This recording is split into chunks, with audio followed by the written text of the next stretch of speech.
chalky plank, education, nothing less.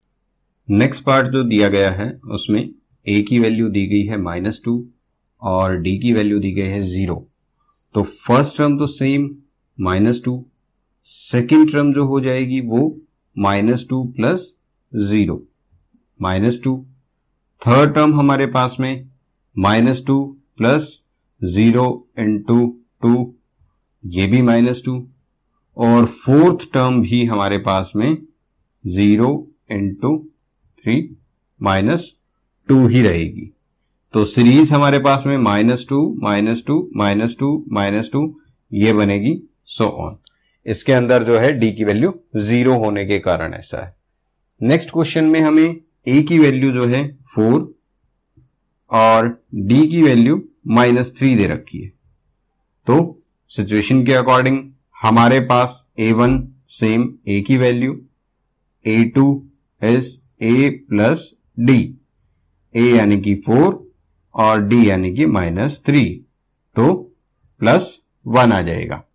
इसी तरीके से a3 निकालेंगे तो a प्लस 2d जो कि 4 प्लस 2 इंटू -3 यानी कि 4 -6 आ जाएगा, वो आ जाएगा -2। और a4 जब हम निकालेंगे तो a प्लस 3d रहेगा, तो 4 प्लस 3 इंटू -3 यानी 4 -9, तो -5। अब सीरीज इसके अंदर बनेगी वो है हमारे पास में 4 प्लस 1 -2 -5, इस तरीके से ये चलती चली जाएगी। फोर्थ पार्ट में हमें दिया गया है a की वैल्यू -1 और d की वैल्यू 1/2। तो टर्म बनाने के लिए फर्स्ट टर्म तो सेम a के बराबर, second term a plus d means -1 plus 1/2, तो इसका हम एलसीएम लेंगे तब सोल्व होगा। 2 का और 1 का एलसीएम 2। अब इस 1 से 2 को डिवाइड करेंगे तो 2 रिजल्ट आएगा, 2 से फिर इस -1 को मल्टीप्लाई करेंगे तो -2 प्लस, इसी तरीके से इसके साथ डिनोमिनेटर से डिवाइड, रिजल्ट 1 को 1 से मल्टीप्लाई करेंगे तो 1, तो रिजल्ट हमारे पास में इसमें -1/2 आएगा। अब थर्ड टर्म कर लेते हैं सॉल्व, a प्लस 2d, तो यहां पर -1 प्लस 2 इंटू 1/2, 2 से 2 cancel, -1 plus 1 is equal to 0। और फोर्थ टर्म निकालने के लिए a plus 3d formula use करेंगे, तो -1 प्लस 3 इंटू 1/2, तो -1 प्लस 3/2। एलसीएम लेंगे 2 का और 1 का एलसीएम 2 रहेगा, 1 2 जा 2 और 2 1 जा 2, तो यहां पर ये 1/2। सीरीज हमारी बनेगी -1 -1/2 0 plus 1/2 and further it will goes on. 5 जो इसका लास्ट पार्ट है उसमें a की वैल्यू दी गई है -1.25 और d की वैल्यू दी गई है -0.25। तो फर्स्ट टर्म तो सेम हो जाएगी -1.25 और सेकेंड टर्म जो हो जाएगी -1.25 प्लस -0.25 इस फॉर्मूले के अकॉर्डिंग, तो ये -1.50। थर्ड टर्म जो हो जाएगी a प्लस 2d यानी कि -1.25 प्लस 2 इंटू -0.25, तो -1.25 -0.5, तो -1.75 हो जाएगा। Fourth a plus 3d -1.25 plus 3 into -0.25, ये ऐसे कैसे -1.25, और इसको सोल्व करेंगे तो -0.75, तो ये आ जाएगा हमारे पास में -2.00। जो सीरीज बनेगी वो बनेगी -1.25 -1.5 -1.75 -2 and goes on. Question third के फर्स्ट पार्ट में हमसे पूछा है a और d फाइंड आउट करना है। तो सीधी सी बात है, जो भी फर्स्ट टर्म होती है दैट इज a की वैल्यू 3 और डी, कोई भी दो कंसेक्यूटिव टर्म्स को आपस में सबट्रैक्ट कर दो। जैसे हम इसमें से इसको कर देते हैं -1 तो ये -2 हो जाएगा। सेकेंड पार्ट में जो फर्स्ट टर्म है दैट इज -5 और डी निकालने के लिए किन्हीं भी दो टर्म्स को आपस में आप माइनस कर सकते हो। 7 - 3 टर्म्स कंसेक्यूटिव होनी चाहिए। थर्ड पार्ट में जो सबसे पहले वैल्यू लिखी है वो वैल्यू ए की 1/3 और डी निकालने के लिए किन्हीं भी दो टर्म्स को हम इन दोनों को माइनस कर सकते हैं। 9/3 - 5/3 दोनों का डिनोमिनेटर सेम है तो 9 - 5 4/3। फोर्थ पार्ट में हमें सीरीज जो दी गई है उसमें जो सबसे फर्स्ट टर्म ए की वैल्यू 0.6 और डी की वैल्यू किन्हीं दो कंसेक्यूटिव टर्म्स को आपस में सबट्रैक्ट कर दो 2.8 और इसकी वैल्यू आ जाएगी 1.1। क्वेश्चन 4 के फर्स्ट पार्ट में हमें एक सीरीज दी गई है यह पता लगाने के लिए कि ये एपी है या नहीं है। अगर एपी मिलती है तो नेक्स्ट 3 टर्म्स निकालने के लिए कहा गया है। तो हम यहां पर क्या करेंगे, दो कंसेक्यूटिव टर्म्स 16 - 8 लेस करेंगे तो 8, इन दो कंसेक्यूटिव टर्म्स को भी लेस करेंगे 4। बाकी ये थर्ड टर्म को लेस करो या मत करो, रिजल्ट यहीं पे प्रूव हो गया है कि डी जब हमारे पास में दो वैल्यूज पे सेम नहीं आ रहा है तो हम लिख सकते हैं it is not an AP. ये डी जो है ये सेम आना चाहिए हर वैल्यू के लिए। हम थर्ड वैल्यू के लिए भी चाहें तो देख सकते हैं ये हमारे पास में बिल्कुल डिफरेंट आएगा 2, तो इसलिए हमारे पास में एपी नहीं है। केवल 2 का निकाल के भी आप जो है प्रूव कर सकते हो कि ये हमारे पास में एपी नहीं है।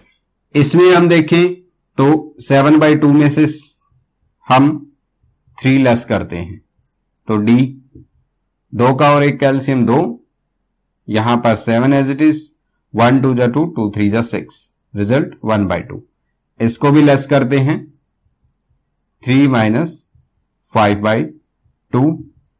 हमेशा जो सक्सेसर टर्म है उसमें से प्रीसीडिंग टर्म को माइनस करना है।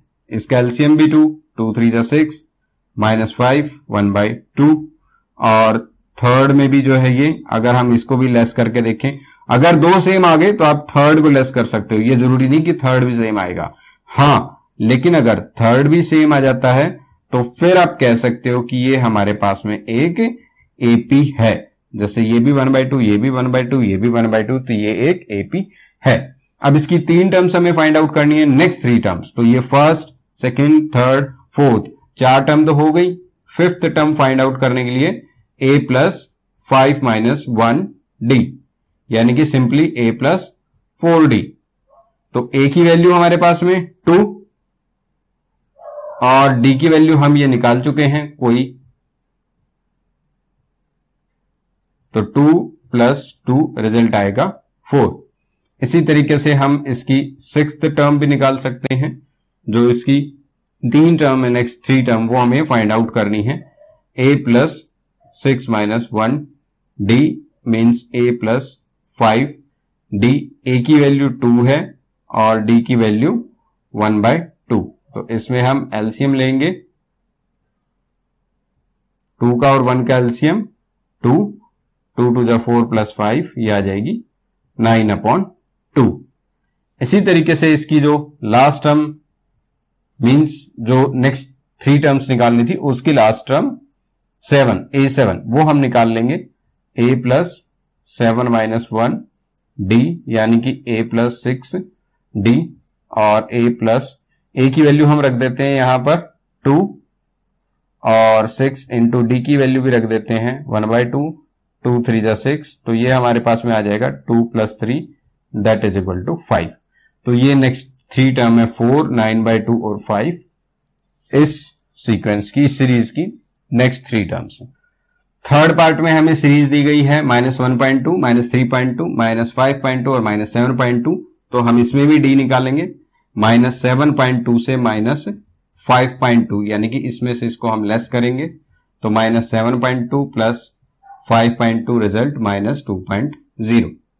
फिर हम इस प्रीसीडिंग टर्म में से जो सक्सेसिंग टर्म में से प्रीसीडिंग टर्म को माइनस करेंगे, -5.2 और -3.2, तो माइनस माइनस ये फिर से प्लस हो जाएगा, तो रिजल्ट फिर से -2.0। थर्ड पार्ट में फिर हम निकाल लेंगे इसमें, तो -3.2 -1.2, तो ये -3.2 + 1.2 यानी कि -2.0। इस केस में भी ये हमारे पास में डी सेम आ रहा है -2.0, तो ये भी हमारे पास में एक एपी है। अब इसकी नेक्स्ट 3 टर्म हम निकाल सकते हैं, 4 टर्म निकाल रखी है, 5th निकालेंगे A5 A + 4D से, तो A की वैल्यू -1.2, 4 और D की वैल्यू -2.0, तो वैल्यू -1.2 -8.0 -9.2। फिर 6 टर्म निकालेंगे। तो वैसे तो एक और तरीका है बड़ा आसान कि इसके अंदर से हर बार जो है हम ये जो D होता है ये ऐड करते चले जाएं। जैसे -9.2 में सीधा हम ये -2.0 ऐड कर दो तो -11.2 आ जाएगी। फिर 7th टर्म के लिए भी यही है, -11.2 टर्म में -2.0 फिर कर दो -13.2 आ जाएगी। तो इस तरीके से भी हम चल सकते हैं और हम फॉर्मूले से भी चल सकते हैं। 4th पार्ट में देखें तो इसमें भी हम D निकालेंगे। सबसे पहले 2 -2 2 + 2 4, फिर -2 -6, फिर 4 और थर्ड पार्ट में -6 के अंदर से हम -10 को सब्ट्रैक्ट करेंगे तो फिर से 4, यानी कि ये भी हमारे पास में एक एपी है। अब इसकी 5th टर्म अगर हमें फाइंड आउट करनी है तो A + 4D, A यानी कि -10 और 4D यानी कि 4, तो -10 + 4 4 = 16, वैल्यू 6। इसी तरीके से A 6th निकाल लेंगे हम। इसकी नेक्स्ट टर्म जो है A की वैल्यू -10 + 6 -1 और D की वैल्यू हमारे पास में 4 निकाल रखी है हमने, तो -10 + 5 × 4 -10 + 20, तो ये 10 आ जाएगी। इसी तरीके से A7 हम फिर से वही काम, 10 में सीधा D ऐड कर दो 14, ये नेक्स्ट टर्म आपके पास में आ जाएगी। क्योंकि ये हमारे पास में एक एपी सीरीज है और इसका D जो है वो कांस्टेंट है, तो इस तरीके से आगे चलते रहेंगे। If my videos are knowledgeable, then do not forget to subscribe, share, like, and comment.